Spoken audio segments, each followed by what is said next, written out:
Starters. Here's what we're going to do.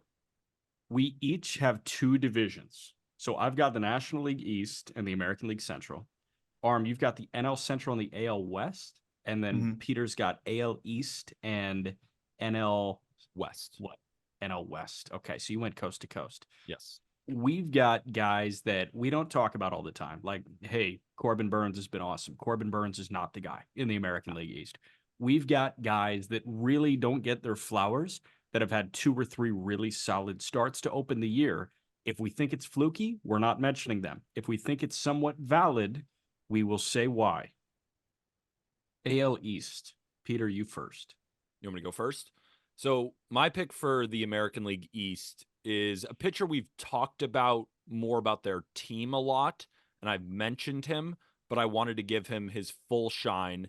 And really, I wanted to talk about what he has improved, bounce it off you guys, and see if you think that it can continue, because I do think it can.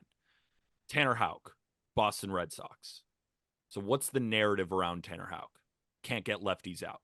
4.61 FIP over his career against lefties, 8.92 K per nine, 4.15 walk per nine. Lefties are hitting 248. Versus righties, strikeout rate way higher, walk rate lower, 255 FIP, 211 average. So we know that he can get out righties. Can he get out lefties? And then also the third time through the order in his career, 11.29 ERA. So he's a guy, the narrative around him, can't get out lefties and can't really go through innings. That's why, is he a 5 starter? Is he a reliever? Well, this year, he's made 2 starts. So we don't have a ton of data. But from the data, I've really liked what I've seen. He faced the Angels and the A's. Now you hear those 2 teams, and you think to yourself, well, it's been terrible competition.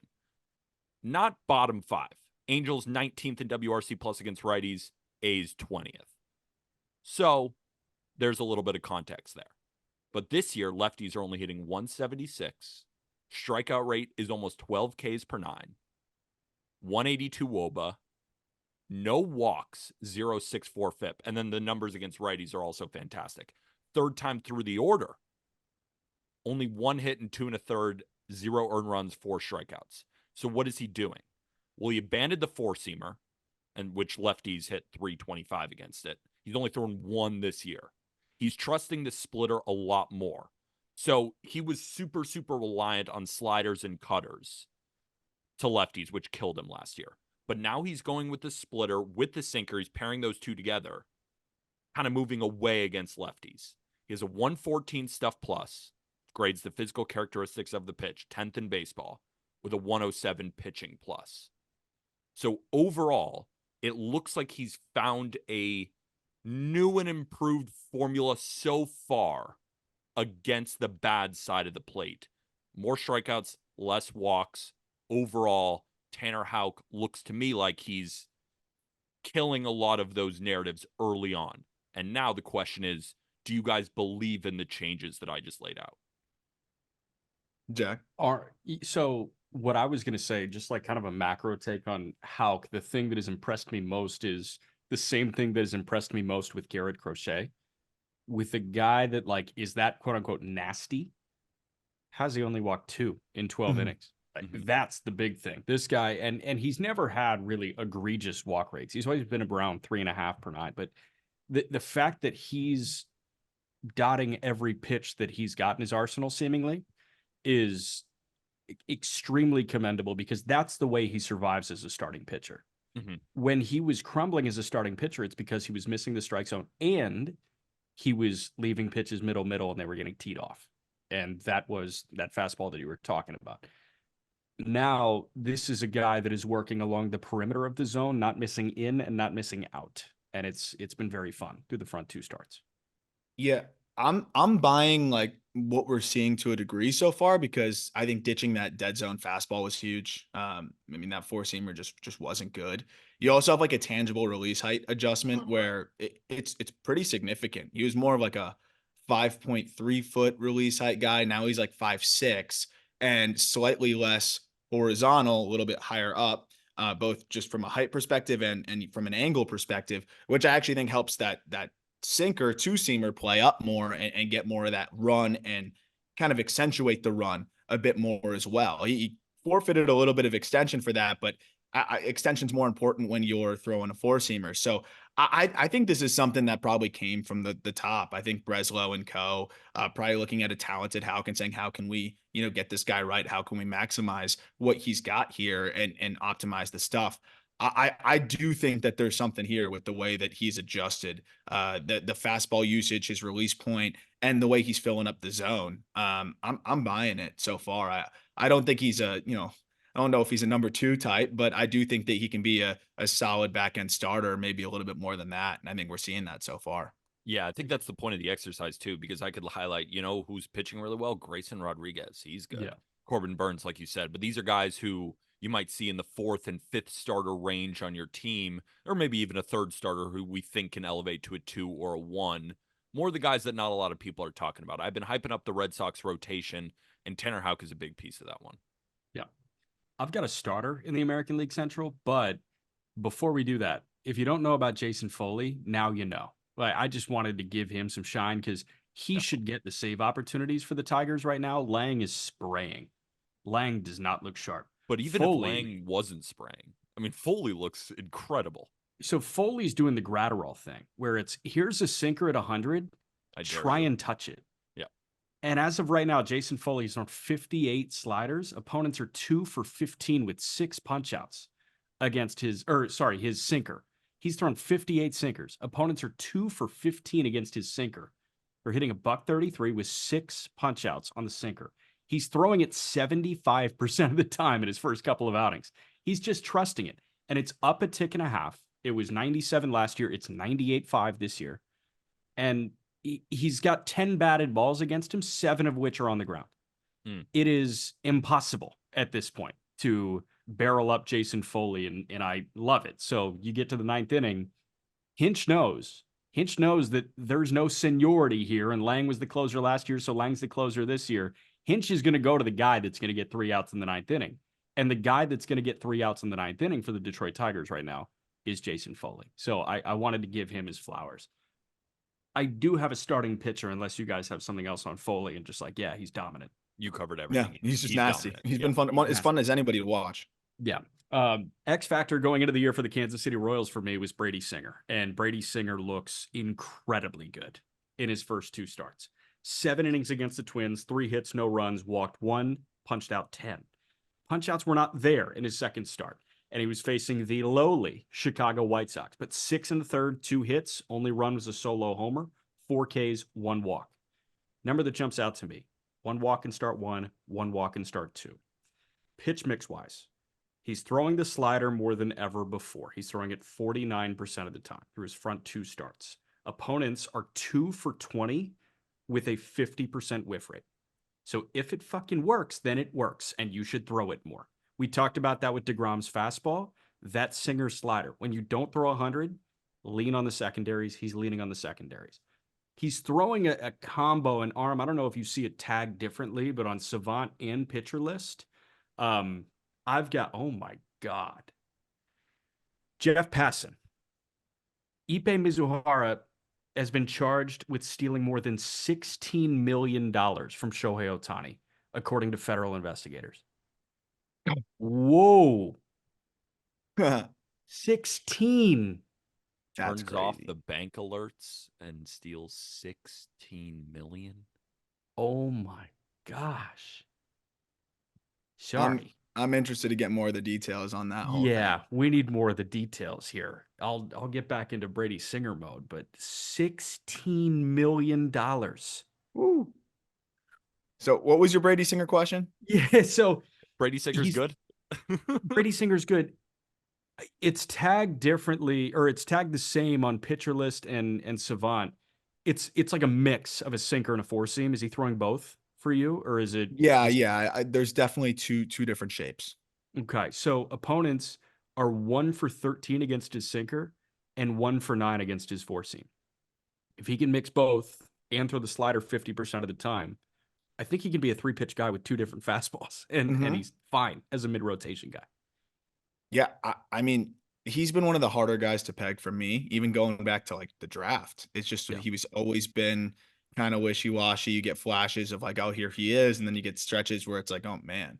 But I think he's kind of figured out what works best for him. And that's not an arsenal that's going to allow you to be a frontline guy, but it is an arsenal that's going to allow you to eat innings, turn out quality starts. And if you hit your spots and that slider is, what we think it can be pretty consistently, he's going to be a really solid pitcher that can compile plenty of innings. Yeah, in 2022, he threw to a 3.23 ERA and 153 innings, and I think his pitch mix looks better than ever.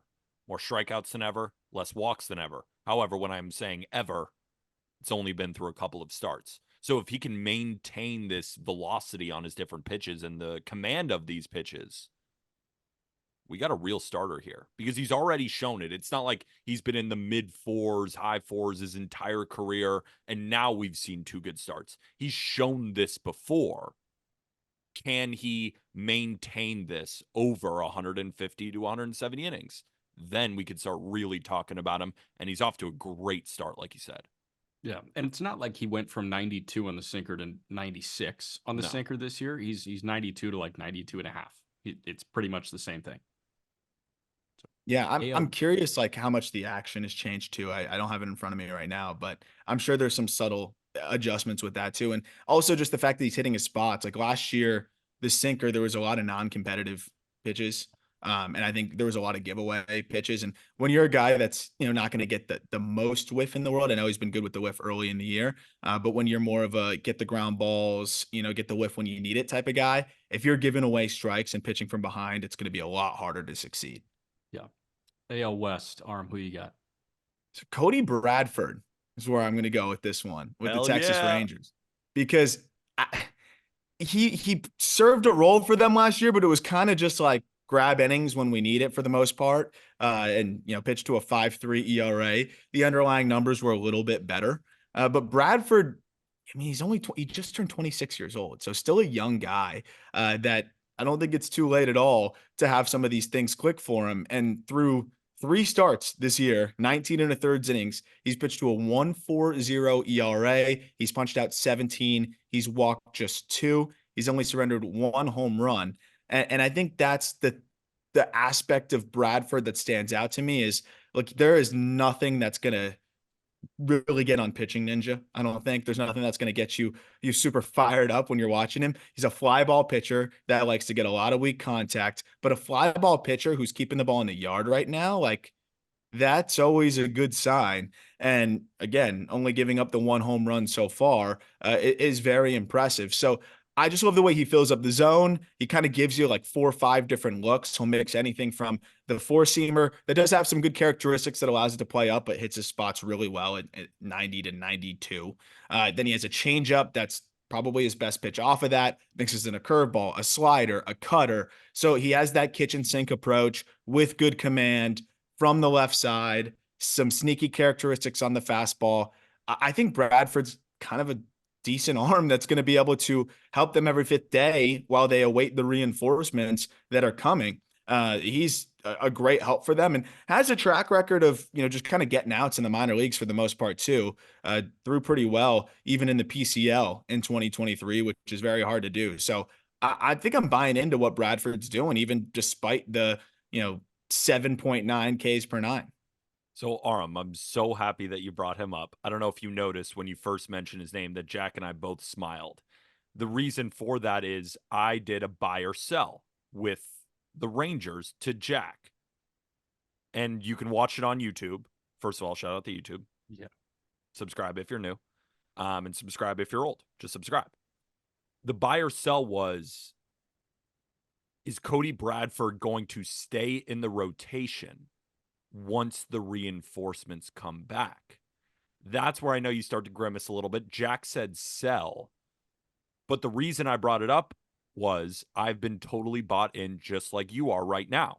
Now, the definition of totally bought in, can change for specific people, right? Like what is turn into bought in, right? Exactly. What does totally bought in mean? I think that he can compete along with Dane Dunning and Andrew Heaney and John Gray in order to win that 5 spot when Tyler Mahle, Max Scherzer, and Justin Verlander. Like, can you buy that? Can Cody Bradford be the best among those arms and stick in this rotation all year? DeGrom, not Verlander. Oh yeah, And DeGrom, my bad. my thought was they're paying John Gray too much money and they're paying Heaney a lot of money. Those guys are going to, one of them is going to be the 5-starter. So, devil's advocate, I don't know if they care that much. That's They're what the I was saying. defending champs. And John Gray was great out of the bullpen. It's spurts in the playoffs and in certain opportunities. Andrew Heaney, I think, just should be a reliever at this point. Um, and they've both been pretty brutal out of the gate. So if it continues that way, I mean, yeah, I get the financial aspect, but I mean, you got to win ball games, right? And I think with the volatility of some of these other guys, we're going to see how Maui comes back. We're going to see how DeGrom comes back. I think just having somebody in Bradford that, you have such a good offense, that Bradford's going to go out there and just give you a decent shot every fifth day. You don't have to worry about health as much. You don't have to worry about all of these moving parts with, is DeGrom going to be available? Oh no. Okay. We're going to plug in Gray. We're going to plug in Heaney. How are those guys going to perform? I feel like Bradford, you can just kind of count on a quality start in 5 or 6 innings every single time, which I do think is kind of needed in this rotation. I wouldn't be surprised if he grabs one of those spots because, again, I really liked what we saw from Gray as a reliever, and it's been pretty brutal in the short, early going as a starter. And, Heaney is just a wild ride. Yeah. I agree with that, Arm. And I also think that this is not a huge deal, but it is, I think, worth noting. I like the look that Bradford gives this Rangers rotation because there's a lot of hard throwing righties whenever he gets back. So you're not just facing another version of John Gray. I just feel like after you face all of those righties and then you see John Gray on the 5th day, it's just going to be a much easier look, which is not really all the way John Gray or Dane Dunning's fault. And then you could say, well, what about Andrew Heaney? And well, Heaney just hasn't been very good. So I like the 90-mile-an-hour lefty that fills up the zone and allows a lot of weak contact compared to then you're facing DeGrom and Scherzer and Malley and Nathan Eovaldi. I also wanted to mention that. Is that a big deal to you? It's not a big deal to me, but I think it does matter over the longevity of a season. I just want my 5 best arms because you're not playing a team for 5 straight days usually. I just kind of want the 5 best arms that are going to give me the best chance every individual day. That's fair. In a playoff series, maybe a little different, but I don't think any of those guys are getting starts in a playoff series if things are going the way they're supposed to be going for the Rangers. I do just like the fact that Bradford gives them just kind of just some consistency because and Dunning, you can make that case with too, and Dunning's been pretty good.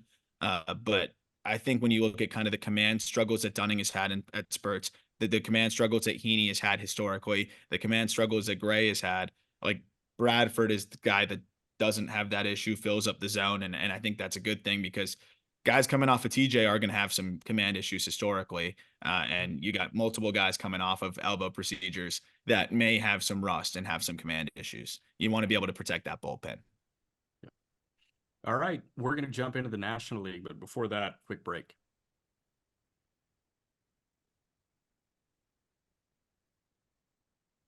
National League West. Peter, you first.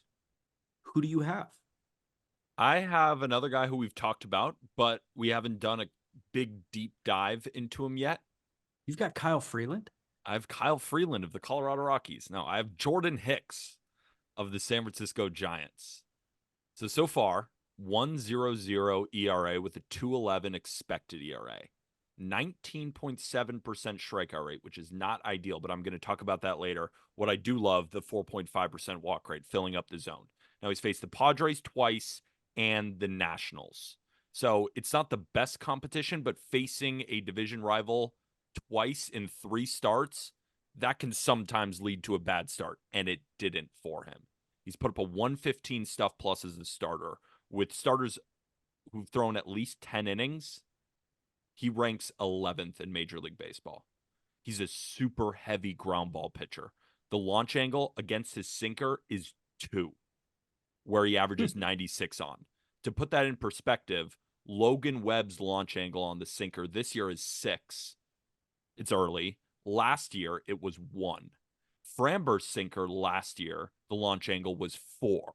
So it's around that area of Webb and Framber. Now you could say, well, Webb and Framber's sinkers are, much more solidified. And I would give you that. I'm just saying it looks a lot like theirs in the early on, and it's produced 22 ground balls in his last 2 starts. Not just the sinker, just overall, Jordan Hicks has been getting a ton of ground balls. So we know that the sinker is a good pitch. Excuse me. Consistently something that's stuck in my throat this episode. What's wrong with you? I have no idea. The sweeper and the splitter. Opponents are hitting 100 against both of these pitches. The sweeper garnering a 39% whiff rate. The splitter a 46.7% whiff rate. Both elite. Now, I want to continue, but there's 2 problems. One problem I don't think is that big of a deal, but there is a problem that I do want to talk about. So the one problem that people are probably concerned with, where are the strikeouts? 6.50 K per 9. That's super, super low, 19% K rate. But if you look at the pitch count in his starts, 81 pitches in 5 scoreless innings, 91 pitches in 7 innings, 2 runs, and 79 pitches in 6 innings, 1 run. When I've been watching Jordan Hicks the past few starts, the pitch count is staying low because guys are swinging really early. From my opinion, they don't want to get deep in counts because nobody is hitting those breaking balls. So they're swinging early and just grounding that sinker into the ground. And with Webb and Framber, they were in the 6th percentile of hard hit rate last year. So they were giving up a lot of hard ground balls. Not Hicks, 72nd percentile in hard hit rate. And we talk about first time through the order. Can a reliever go more than 5 innings? Well, he's done it twice in 3 starts. And the third time through the order, opponents are only hitting 083. Now, the second problem that I think is actually something worth talking about. Similar to Tanner Houck, this is a sinker, slider, splitter guy. Now, Hicks is more of a sweeper, but lefties are hitting 321 against Jordan Hicks, while righties are only hitting 098. Now, he's thrown 17 four-seamers, 15 to lefties, and it hasn't been going that well. So if you're looking at Jordan Hicks and you're worried about the strikeout rate, I'm not. He's getting plenty of whiffs on his breaking balls, low pitch counts because guys are just going after the sinker early and grounding out. But it's the lefty thing that I'm worried about moving forward. When he faces lineups with a lot of thump from the left side, I think he might struggle. Now, how many lineups is he going to face like that? I don't know. So I'm buying Jordan Hicks as a starter right now. Curious your guys' thoughts. So if the sinker's as good as it's been, I don't think he's going to run into insane lefty issues. I don't think lefties are going to be going bombs away against him because they just don't do that to sinker guys, especially right-handed sinker guys. Logan Webb finished second in Cy Young voting last year. Punched out 8 hitters per 9. Mm-hmm. Sandy Alcantara won the Cy Young unanimously in 2022. He punched out 8 hitters per 9. But that's the reason I wanted to bring it up because it's 6.5. It's not 8. It's not even almost 9. Yeah, but like we're 2 starts in. Exactly. No, I just wanted to bring it up in case. And the thing is, like, even if it is 6.5, like it's okay. I mean, we're getting into it with the TJ thing, right? The sexy thing in baseball is strikeouts. The sexy thing is punching out 11, 12 guys per 9, like racking up the Ks. We love Spencer Strider because he FIP. It's FIP. He doesn't rely on defense because he strikes everybody out. I mean, that's the big thing, man. Like pitchers can be really good and not punch out 11 hitters per 9. Hell, they can be really good and not punch out a hitter per inning. Logan Webb is one of the best pitchers in baseball. He's not a strikeout guy. Yeah. We have to be okay with some of the best pitchers in baseball not being strikeout guys. I'm not saying Jordan Hicks is one of the best pitchers in baseball, but I'm just saying, like, we need to look at ourselves in the mirror when what we preach and what we identify as good is killing people's arms. Like, let's be okay with the sinker guys. Arm, what do you think? So I'm okay with the sinker guys. I think that he has made some adjustments to, really help himself be a good starter. And I think the way he's commanding the sinker is really encouraging. I also look at the way he's commanding the secondaries and, it hasn't been there as consistently for him. And I do think that there is going to be an adjustment period here where teams are going to, I think have a little bit more of a game plan against a guy like Hicks that's going to go 50% sinker. And then, you have a pair of secondaries and a slider and a changeup that, historically he has not commanded great. And then, in so far in the season, like he's commanded them well enough. But if you look at some of the locations and kind of like the strike rates overall, like it could be something that catches up a bit. Um, I think as teams start to adjust, kind of bring him up a little bit, stop chasing anything that starts at the bottom of the zone. You're going to roll over.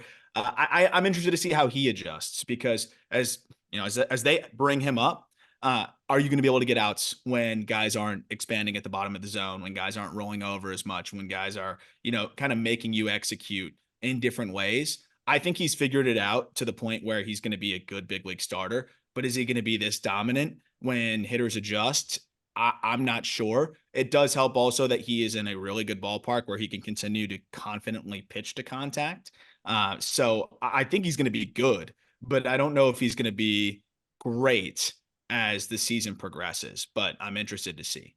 Yeah, definitely. And can I that's why I throw- wanted to bring him up because I don't think he's going to be as good as Logan Webb was last year or No. as good as Framber has been. But the question is, and what we've seen so far, I totally agree with you, Arm. The guy's making adjustments. But early so far, they've just been going after the sinker and they're still not hitting it. So can the sinker be that effective that when he's making his adjustments, can he rely on the sinker more and still get outs? I think that's an interesting question. And I don't know the answer to it. But it I don't looks think you can good so rely on far. it much. I don't think you can rely on it much more than 50% usage. Curious to I think see. it gets pretty difficult. And then even like I think the second start it was even more, and then his last start he kind of tried to cut it back a little bit. I think it's gonna depend on handedness too, what he's seeing. But when your sinker change up, kind of same action, same thing kind of going on there. Yeah, I think he can go through lineups and get a lot of weak contacts. But again, I do think hitters are going to start to bring him up a little bit. How does that pitch perform, in the second and third, and fourth quadrants of the zone? That I'm interested to see. Just when you tug him up from that bottom third or the bottom quarter of the zone. But that said, like I feel like the command improvements he's made, the ability to pitch to contact, and then the ballpark that he's in is going to allow him to be a really solid pitcher for them as long as he stays healthy. Can I also run a theory by you and you can tell me if I'm an idiot with it or not? Sure. His sinker has more time to move because he's throwing it slower. Like he sat 100 last year. I'm just looking at the Savant vertical and horizontal movement numbers. He threw it at 100 last year, 19 inches of vertical drop, 15.8 inches of horizontal movement. This year, he's throwing it at 95.5, 23 inches of vertical drop. So that is a 4-inch increase. And then 16.6 inches of horizontal movement. So that's about an inch. Is that like a valid take? It has more time to move. Yes, that actually is because there's like physics like breakdowns on this. I'd have to pull it up for the exact like terminology. But when certain pitches just once you get to that upper 90s, especially for sinkers, but even four seamers, like you don't have the same amount of ride once you're at the 100, 101, 102 mile an hour range. It just naturally flattens out. A ball can only do so much when it's traveling that fast. And with a sinker, it's going to be even more so, I think, where you're just not going to have as much of that desired movement, or it's at least not going to look that way. So I think that is a really good point. I think they found that sweet spot where, like, yeah, of course, everyone likes to talk about 100 with movement. And you think about like Brusar Gratterall, and when he was not getting whiffs at all, throwing sometimes 103 with what looks like a lot of movement, but to the hitter, I don't think it moves as much as you'd think. And when you start to look at the TrackMan data, it doesn't really look as nasty as it looks on video. I absolutely think that's a huge part of it because it's harder to kind of match the spot of where you think that ball is going to go when it's slower and I'm still 95 and moving more horizontally. I think that's a huge part of it. Over under NL three, Central. over under Yeah. 3.7 ERA for Jordan Hicks this year. Because I Over. think I wanted to make the point that I think he finishes under 3.7. 3.7. That's a good number. That's a really good number. Slightly He's over. at 1 right now. Yeah, he's at a Yeah, through 2 1.00, starts. 2.11 expected ERA. I think he sneaks to like a 3.5 Me too. And that's a in that good pitcher. stadium. I'll take the under. Yeah. That I'm paying 11 mil a year for that. Yeah. Yeah. Oh, Absolutely. yeah. 100% you are. Good deal, San Fran. Shout San out the Fran had a Giants. decent offseason. I liked it. They're All not right. really like playing well though. Like they're not Yeah, really but like winning games. they're fine. They'll Yeah, figure they'll it win out. games. we're, Dude. we're I, 10 I days don't in. think so. I was Oh. high on the Giants coming into the season, and I thought the offseason was great, but they don't really win ever. So, like, I don't know what to Yeah. say. Tough eat. All right. NL Central. So there was a few different routes I was thinking about going. I of course I want to shout out Javier Assad, but we've talked about him enough.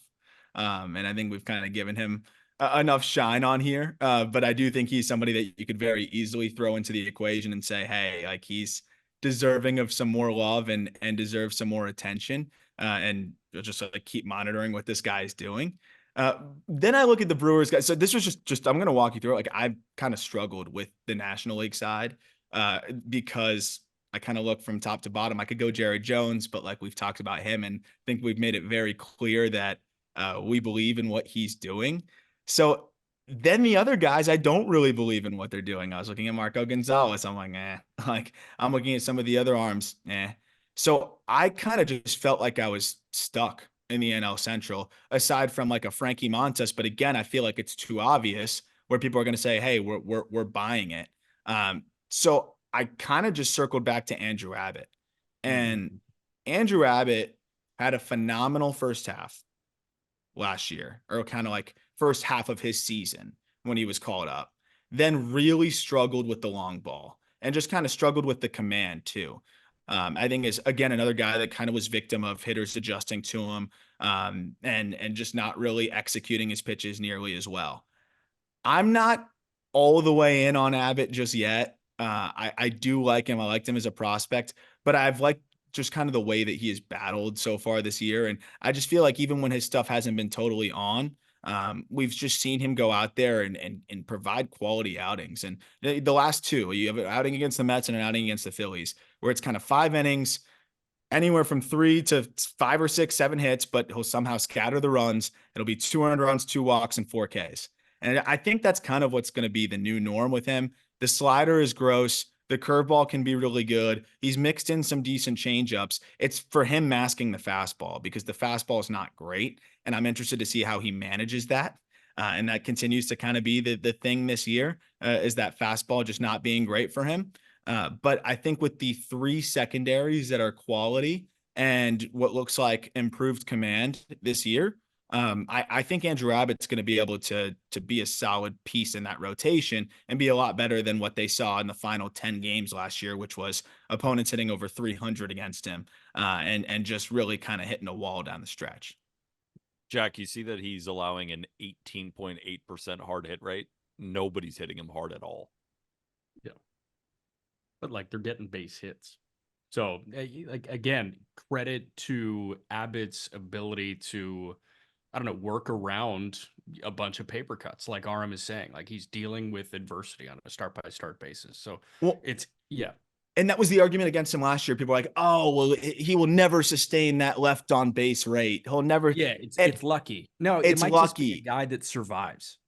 I just think he's a guy. Yeah, I think he's a guy that can pitch out of jams. I think he executes in big spots. I think he's got nuts. Like there's pitchers. I do think that's a separating component where you can get out of those jams, and people are going to cite that as, oh, he's lucky because of the strand rate that he has. But I also think that there's certain pitchers that just are able to consistently have those higher strand rates, and I think he's one of them. So I think he's just one of those classic lefties who outpitch the peripherals. And I think the stuff's going to continue to get better. He's 24 years old. I'd love to see that fastball, tick up a little bit. But I also think that was part of the problem down the stretch last year, too, is there was a lot more starts where he was 91, 92, and not as much of the 93, 94, 95, and then started nibbling a bit more. It was a big workload from him. I think this is going to be a year where we see the velo sustain a bit more. I think we see him hit his spots a bit more. And then those 3 secondaries will always play for him, I think. Listen to every single pitcher speak, and they say something that a lot of the baseball consumer community does not like here. It's in one ear, out the other. And it's he made pitches when he needed to. Mm. The baseball Mhm. community never gives anybody credit for making pitches when they need to. It's, oh, too many base runners. That's going to come back to bite him in the ass next start. No, like he made important pitches, and Andrew Abbott is a make pitches when he needs to guy. Let me quantify that for you, Jack, because that's a great point that you made. Do you know which two pitchers led Major League Baseball in left on base percentage or strain rate? No idea. Garrett Cole and Blake Snell. There you go. That's a good stat. There, yeah, right. Like, okay, Blake Snell was lucky. No, he's got nasty stuff and made the pitch when he needed to make it. And then Garrett Cole, you don't even And need Abbott, him. look at his minor league numbers too. Strain rate was always really high. I think he's just a dog. He's a I dog. think that's what it Got is. nuts, like Just a Arm dog. said. Yeah. Well, I 100% agree with you guys. Somebody else with Cajones, and we'll wrap with the NL East. Reynaldo Lopez is winning the 5 job for the Atlanta Braves, and we have to respect it. I know AJ he's Smith-Shawver has not looked good at No. all in AAA. He's looked bad. I think it's 6 hits, 6 earned, and 4 walks in 3 innings across 2 starts for AJ Smith-Shawver. So a really rough go of it. Elder's like the Elder that we expect. Like last year, All-Star Elder was way better than the Elder that we expect. He's just like, roll ground balls. He's got like a classic mid-threes in his first 2 starts, whatever. But everything's been good for Reynaldo Lopez. The heater's been legit. It's sitting 95 right now in his return to the rotation. And he's sitting 95. He's thrown 82 pitches in start 1, 94 pitches in start 2. And the fact that he's sitting 95 when that guy was never throwing 94 pitches in an outing before this, since his Nats days really, is incredibly commendable. So 2 starts for Lopez at this point. 6 innings, 1 run, 5 Ks, 2 walks in Chicago against the White Sox. 6 shutout innings, 6 Ks, 3 walks against the Mets. Is he going to walk guys? Yeah. Is the shit heavy? Yeah. It's fun. Like he might be his competition this year, and again, he'll allow some base hits, but he'll scatter them across 6 innings. I think they ID'd a reliever that can turn into an innings eater like that, and they found him. My question Yeah. about Reynaldo Lopez is 65% fastball usage, and it's going well. Is that going to continue to go well for the entire season? No, but I think it changes. Like again, we're 2 starts in, so usage percentage points are going to change. It's just weird with a guy who we haven't seen as a starter, and then he comes out his first 2 starts, he's 65% fastball. I totally agree with you. I just have no idea the changes because we have no we don't historical know data of him being a starter. We don't know. Arm, what do you betting. think? Do you think he can survive with this usage? I personally don't, but I am interested to see how he changes because he will. The interesting thing is the breaking balls have been working for him, and I think if he needs to kind of up that usage, like he can do that. Those have both been really good for him. His last start, again though, which is weird statistically, exactly 65% fastball usage in both of his first 2 starts this year. But in this last one, secondaries, he landed both breaking balls for a strike 72% of the time. So he threw 32 breaking balls, and 23 of them were strikes. And to note, the curveball is a new reintroduction to his game. He was always throwing the slider, but the curveball, the usage has gone up and up, and this is the most he's really ever used his curveball. He threw 25 curveballs in that last outing against just 7 sliders. So, I mean, that is really interesting. And I do wonder, like, if right now he just feels like, hey, I'm getting outs with the fastball, like I'm not having any problem with it, and he hasn't so far. But no, I don't think he's going to sustain this fastball usage. It's a good fastball, but it's not good enough characteristics wise. But the fact that he's added this curve and he's got the slider already, that has been really good for him out of the bullpen. I think this 3-pitch mix plays. He's clearly throwing strikes, and as Jack mentioned, like I'm interested to see if he holds the velo as the season goes on. But I mean, we haven't seen him throw 5-6 innings since 2021. And the fact that he's doing it now and the velo, is holding at 95 is pretty encouraging. It's cool to see. And also the fact that he averaged like 95 flat in that first start where he threw 82 pitches. And then he throws 94 pitches the next outing and he averages 95.2. So seeing like even like a decimal tick up and throwing 12 more pitches is pretty cool to see. Yeah. What do you think about him moving forward, Jack? Do you think I think it's valid. That's why I brought him up. Yeah. No, I know that. I'm talking about what type of valid. Like, do you think if you the He's thing I asked with Jordan Hicks, like over under 370 ERA, like what do you think he no, finishes with? I think he's the 5 for the Braves for the whole year. Okay. That's how I deem valid. I think that this guy is going to be a reliable back end starter for what I think is, one of the best teams in baseball. If Max Fried gets his head out of his, like, what's happening right now? But if Fried is right, obviously missing Strider is a massive blow. They need to rely on Lopez in the back end. Like they need somebody to go 6 innings every single turn through the rotation. And I think that he can go 6 innings 30 times this year. And I feel, the Braves got yeah, blasted with their guy who made a spot start today. Losing 7 uh, 0 right now to the Mets. Who made the spot start? was it Vines or Winans? Winans.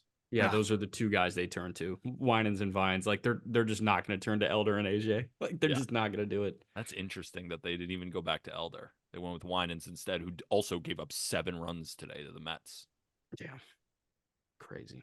All right, hot hitters, and then I'm going to walk you through really rapid fire games of the weekend. Yes. So every Friday, we're going to do top 5 hitters of the week brought to you by Outlier Data. We've talked about it before, but Outlier is a sports betting decision assistant for aspiring intermediate and advanced sports bettors who understand that data is the foundation of a profitable sports betting strategy.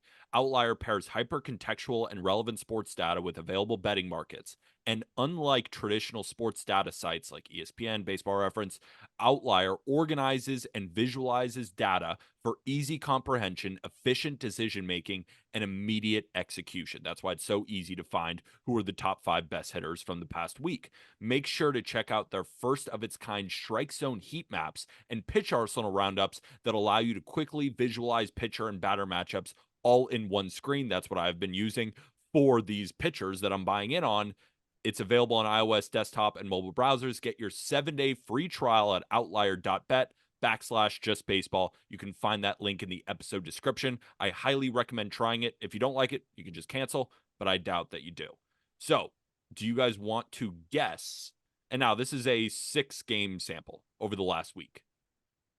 Jack had me guess total base leaders. I think I did a decent job, Jack. What would you rate me out of 10 on how I guessed? You were good. You hit a cold stretch in the middle. After you got like 4, 5, and 6, you didn't get 1 and 2, which was weird. I forgot Aram. I forgot about Otani and Mookie when we were It was crazy. He was just like, yeah, no, he just didn't know. But after that, it was good. I'd say 7.5. I think that's fair. Last week, Langoliers has to be up there. No, but another Oakland A is. Who's hitting the shit out of the ball right now that isn't Shea? Zach Geloff. Oh, he's back. He's gonna be a streak machine. Is number 5. Put up a 273 WRC plus this past week. Walking almost as much as he's striking out 21.7% of the time, walking 17.4. He's got 2 home runs in 5 games with a stolen base, 8 runs scored with 5 RBIs slashing 368, 478, 842. So that's number 5. Who do you guys think might be number 4? Mike Trout has to be on there. Mike Trout is number 3. Nice. Walking more than he's striking out, 3 bombs, slashing 364, 462, 909 for a 279 WRC plus. Holy shit. So right now you need 4, 2, and 1. I'll give you a hint. All of them are in the American League. Yeah, so Jose Caballero. Jose Caballero is down near the 20th range. Oh, he's raking, but he's raking right now. He is raking right now. Jose Caballero, to his credit, 210 WRC plus this past week. Will Smith. He said American League. Oh, American League. My bad. Tyler O'Neill. I forgot about Tyler O'Neill. He's got to be on there. Tyler O'Neill is number 1, only player with a 300 WRC plus in the last week at 316. It's because he's slugging 1,059. He has 4 home runs in his past 5 games. So you have number 1, Tyler O'Neill. You have number 3, Mike Trout. And you have number 5, Zach Geloff. We got an AL Central guy and an AL West guy. Jordan. Jordan is number 2. Nice arm. Do you know what his batting average is this past week? 600. It's got to be like 550. 478. You know when you ask your friends Yeah, for we always talk about you ask that. and it's way over exaggerated. Just- Now it doesn't sound as cool, but 478 this past week, 520 OBP, 826 slug.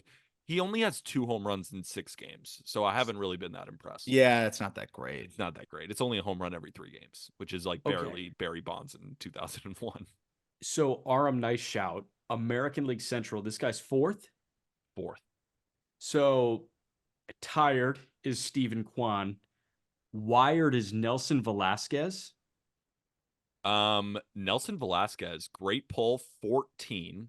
Not quite there. Where Josh Naylor.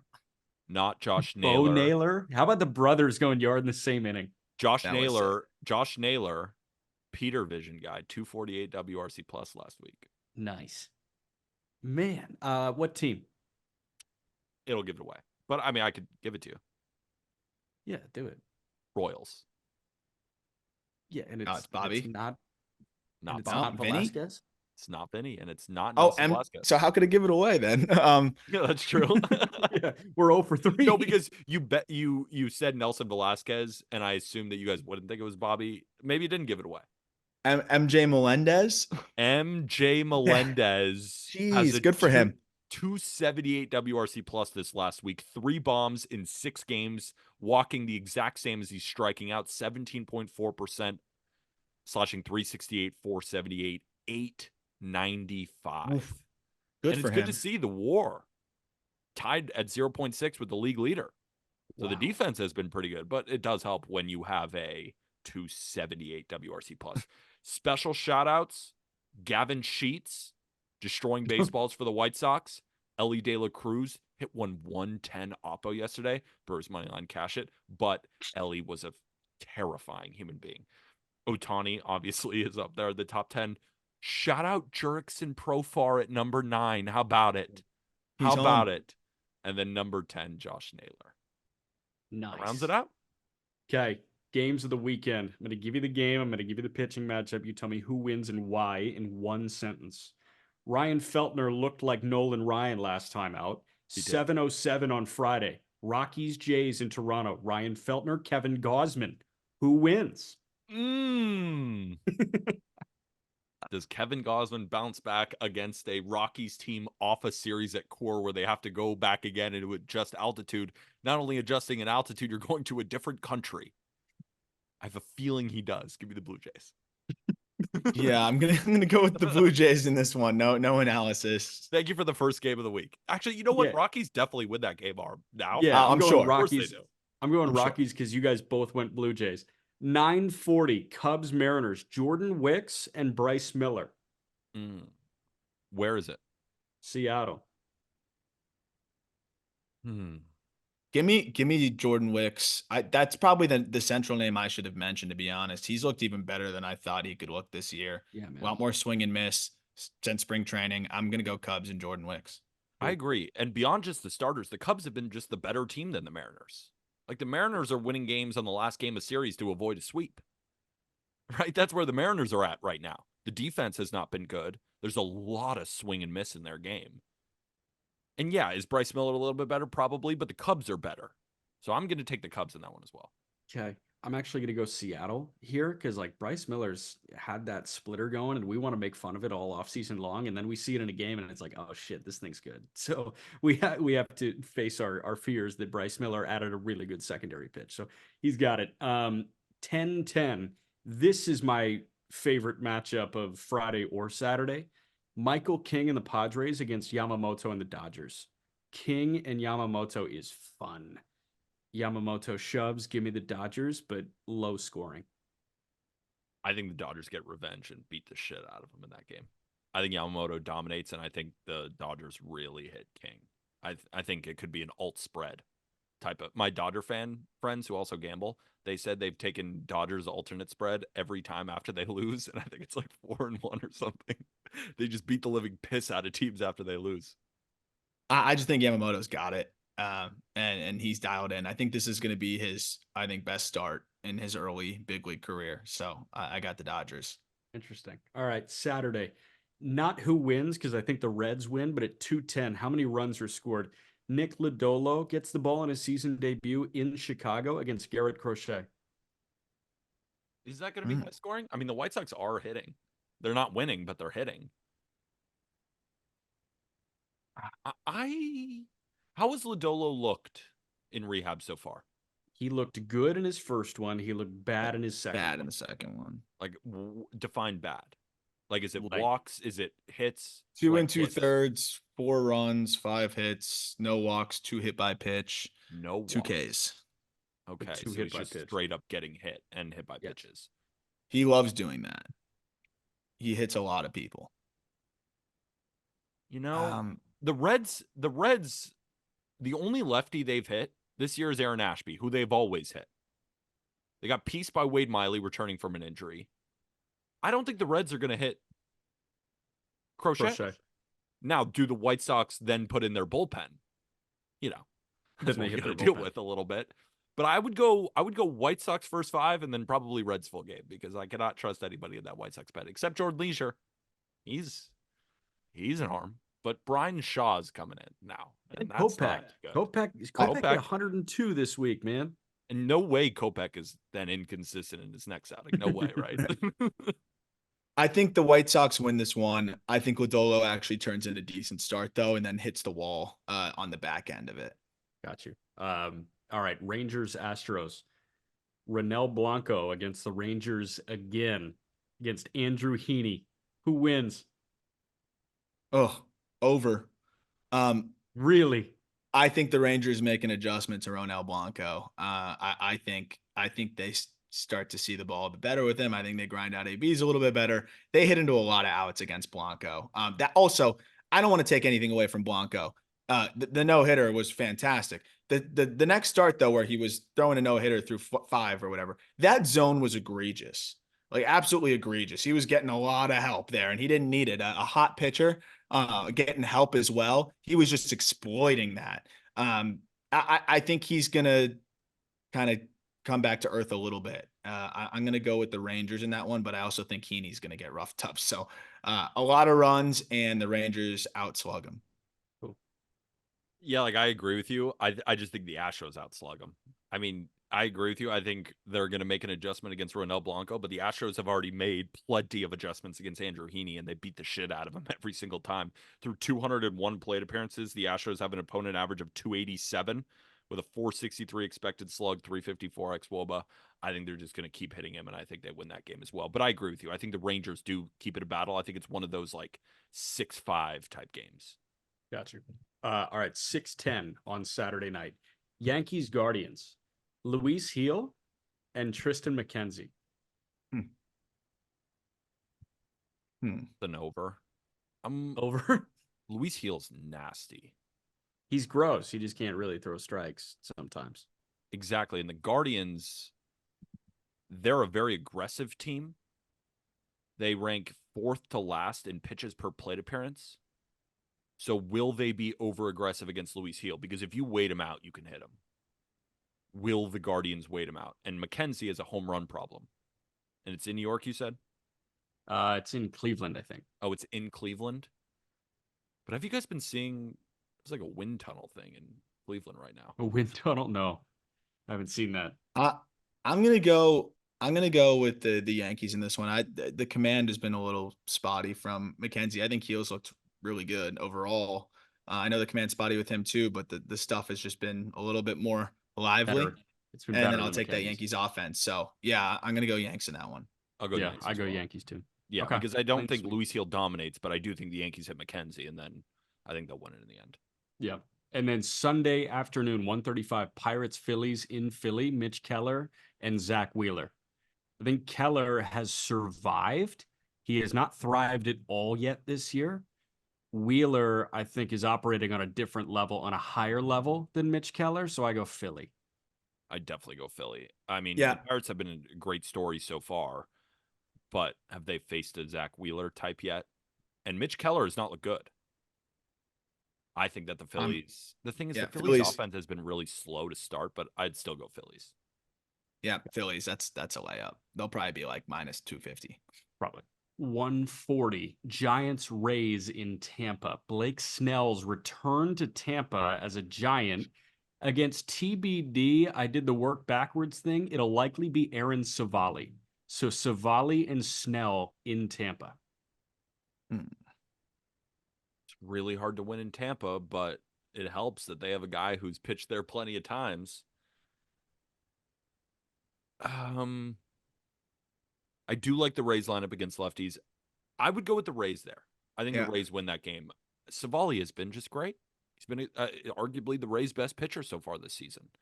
I would go with the Rays. It's going to be a close one, though. I expect that to be one of those games that's decided, maybe with the last hit, because I do think Snell pitches well, but I think Savali does as well in the home team, and it's just hard to win in Tampa as the road team.